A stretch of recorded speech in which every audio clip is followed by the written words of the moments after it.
Gautam Neurocare, brain stroke, migraine, fits, brain and spine surgeries की best neurosurgeon. ఇప్పుడు దేశవ్యాప్తంగా అయోధ్య పేరు మార్మోగుతోంది. ఉత్తరప్రదేశ్ లోని అయోధ్యలో జనవరి 22న రామ్లల్లా పవిత్రోత్సవం జరగనుంది. కానీ విని ఎరగని రీతిలో ఏర్పాట్లు జరుగుతున్నాయి. అక్కడ ఏం జరుగుతున్నా ఏదో ఒక ప్రాముఖ్యత సంతరించుకుంటోంది.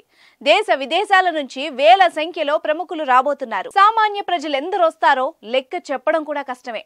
ఈ నేపథ్యంలో ఇక్కడి హోటళ్ల బుకింగ్స్ ఇప్పటికే 80% మేరకు పూర్తయ్యాయి. హోటల్ రూమ్ బుకింగ్ ధర గతంలో కంటే 5 రెట్లు పెరిగింది. అయోధ్యలో 22న జరిగే ప్రాణ ప్రతిష్ఠ కార్యక్రమానికి పెద్ద ఎత్తున ప్రచారం జరుగుతూ ఉండడంతో భక్తులు కూడా ఇక్కడికి వచ్చేందుకు ఎంతో ఆసక్తి చూపిస్తున్నారు. ఈ నేపథ్యంలో అయోధ్యలోని పలు లగ్జరీ హోటళ్లలో ఒక రోజుకు రూమ్ బుకింగ్ ₹1,00,000 వరకు చేరింది. రామ్లల్లా పవిత్రోత్సవం రోజున మన దేశం నుంచే కాకుండా విదేశాల నుంచి కూడా 5 లక్షల మంది వరకు భక్తులు అయోధ్యకు వస్తారన్న అంచనాలున్నాయి.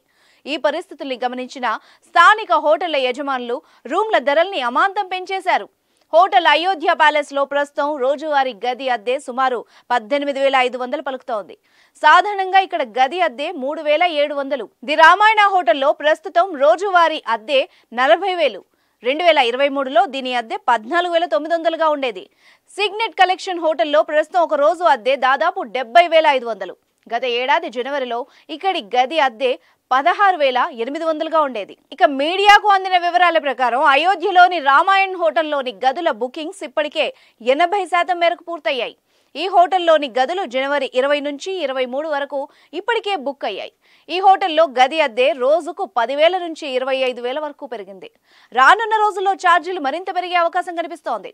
ఇటీవల అయోధ్యలోని పార్క్ ఇన్ రాడిసన్ లో విలాసవంతమైన గది ఒక రోజుకు ₹1,00,000 బుక్ అయ్యేది.